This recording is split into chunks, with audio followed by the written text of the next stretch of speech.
Alright, folks, welcome back to another gripping dive into the wild world of Australian politics, where the stakes are high, and the plot twists could outdo any Hollywood thriller. Buckle up, because today we're unraveling a saga that's got everyone talking: Iran's alleged role in anti-Semitic attacks on Australian soil and the Albanese government's response, or lack thereof, that's sparking heated debate. Before we jump in, let's summarize a recent video newsletter that set the internet ablaze. It roasted the government for knowing about Iran's involvement in terror attacks for months while ministers were spotted at protests alongside posters of Iran's supreme leader, Ayatollah Khamenei. It called out Australia's lukewarm stance on U.S. strikes against Iranian proxies, questioned the timing of fast-tracking Palestinian state recognition, and branded the whole ordeal a diplomatic disaster, like playing chess with checkers pieces while blindfolded. The newsletter argued this reactive approach has dented Australia's global credibility, prioritizing political optics over decisive action against a regime targeting our citizens. Now let's take this to the next level with a fresh, creative spin, rooted in the latest developments as of August 30th, 2025. Imagine you're the Prime Minister, and ASIO drops a dossier on your desk. Iran's Islamic Revolutionary Guard Corps, IRGC, has been linked to two chilling anti-Semitic attacks: a synagogue firebombed in Sydney in December 2023 and a Jewish-owned business torched in Melbourne in June 2024.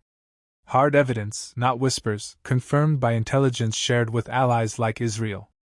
This isn't just a domestic issue, it's a foreign power flexing its muscles on our turf, sowing fear in our communities. Albanese's response? Expel Iran's ambassador and slap a terrorist designation on the IRGC, a bold move, but critics say it's months late, with Iran denying everything and threatening retaliation. Here's where the story gets juicy, like a geopolitical novel with too many plot holes.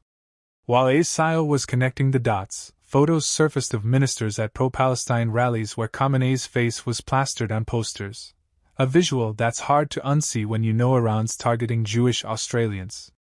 Then there's the US factor. When America hit Iranian-backed militias in the Middle East, Australia's response was a diplomatic tightrope walk, supportive but vague, like a friend who RSVPs, maybe, to your wedding.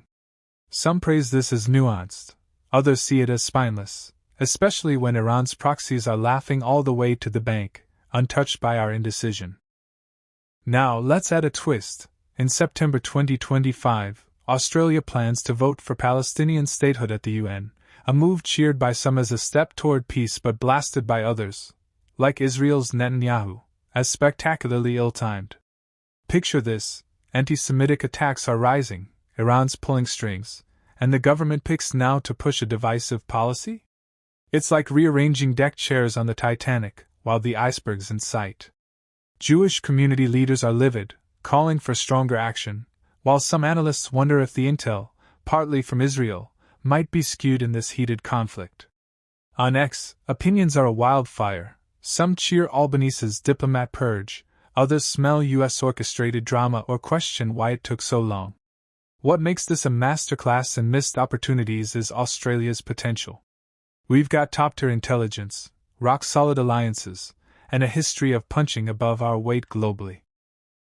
Yet the government sat on this for months, letting Iran's networks fester while crafting a response that feels more like a shrug than a strategy. This isn't just about Iran, it's about whether Australia can project strength when it counts. Our allies are scratching their heads, wondering if we're serious. Our adversaries are smirking, knowing hesitation buys them time. And our citizens, especially Jewish Australians, are left wondering if their safety comes second to political juggling. Let's wrap this with a call to action. Australia deserves leadership that acts swiftly, speaks clearly, and puts our people first. No ifs, buts, or diplomatic dodges. This isn't just a foreign policy fumble, it's a test of who we are as a nation.